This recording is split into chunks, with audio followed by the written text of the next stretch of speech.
dito, nag-iisa ako dito. Naku, parehas naman tayo eh. Wala, nag-iisa lang ako. Eh, taga dito ka naman eh, so may family ka dito. Ako wala. Ay, hindi. Hindi ako taga rito.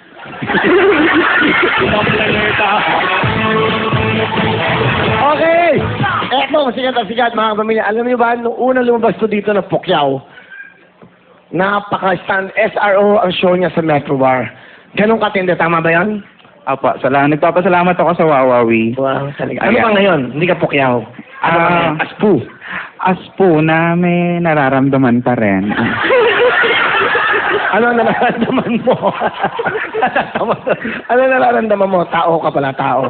Oo, na masaya pala. Ito, maganda. Alam niyo, hindi niyo napapansin. Si Puho, may dinadala to eh. Puho, ito rin, sabihin mo sa kanila. Ito na pagkakataon, Puho.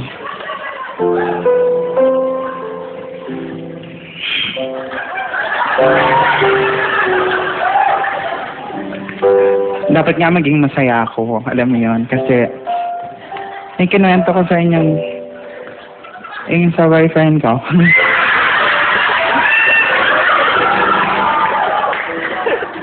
Nagkabalikan na kami.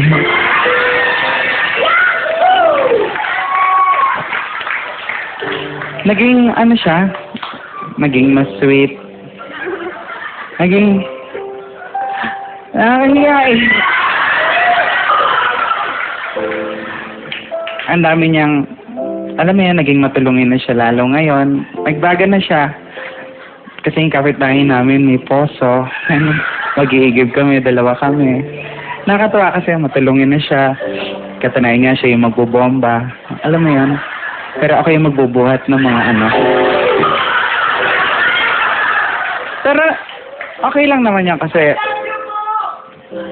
love you too, pare.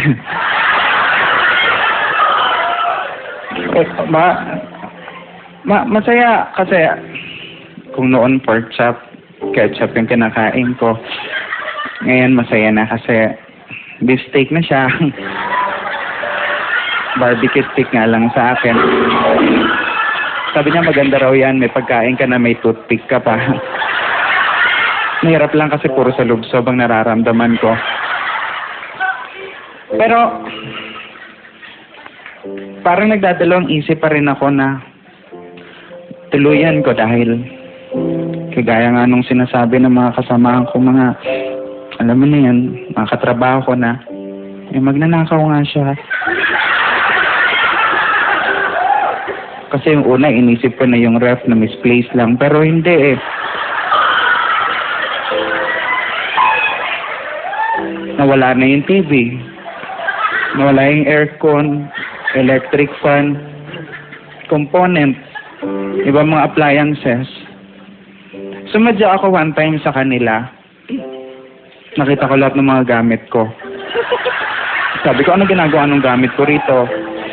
Sabi niya, hindi. Ipaparaffle ko to para sa mga mahihirap.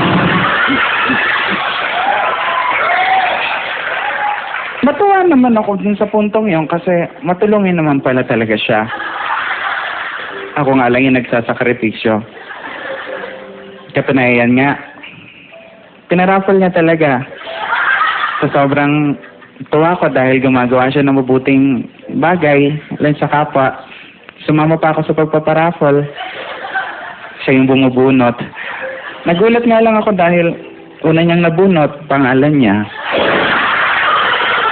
Pangalawa, pangalan pa rin niya. Pangatlo, pangalan pa rin niya. Alam mo, parang jackpot nga eh, nakuha niya lahat.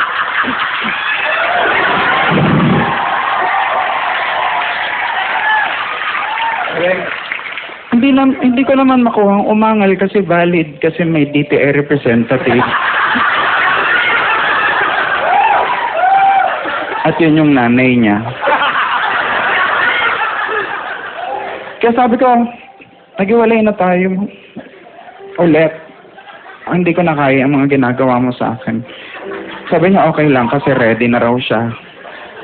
Kasi kahit iwalayan ko siya, may trabaho na siyang nakita. May nakita na siya. Isang salon.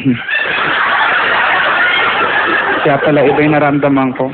Baklala rin ang loko. Boom! Ladies and gentlemen! Bakla Cebu. You're the man.